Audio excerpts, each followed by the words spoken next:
মিথ্যা কথাটা কইতে পারলাম না।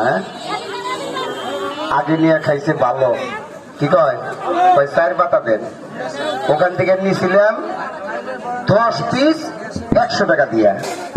ওই না ওষুধটা ভালো, আজকে 4 পাতা দেন। এই যে একজন মা জননী একটি ওষুধ নিলেন, আগে নিয়েছিলেন নাই, মাঠের থেকে নিয়েছিলেন। আলহামদুলিল্লাহ, ওনার মতো মাকে যে সন্তান 1 টাকা ঠকাবো ডাইরেক্ট বাস্টেড।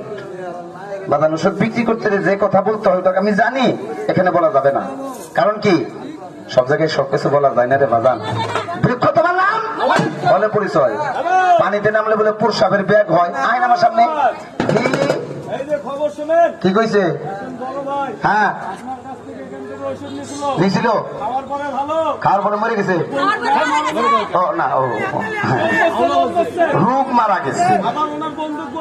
ওনার বন্ধুকে বলতেছে ওষুধ ভালো, আর যদি ভালো না হইতেছে কি কইতে বন্ধ কর, বন্ধ কর।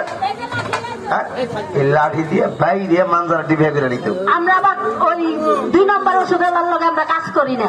কথা সত্য। আসলে খাবার নিয়ম নিয়ম নিয়ম নিয়ম নিয়ম নিয়ম বলার পরে কোনো বাজান গাড়ির পেছনে যা কই না দোস্ত, আমি সরম পাইছি। ওষুধ দিতে যদি সরম পান, তাহলে 4 গুড়া খান কেমনে, 5 গুড়া কেমনে কিনা খান? ওই যে হুইরা দেয়, আপনি একবার তো জিজ্ঞাসা করেন নাই যে আমার হাত দুর্বল আছে, আমার নারে গা আছে, জিজ্ঞাসা করছে? যে জন্য হর্স পাওয়ার কিনা খেলেন, হাই প্রেশারের রুগী, ও যদি কিনা খায় ওর গাড়ি রক্ত যাবো।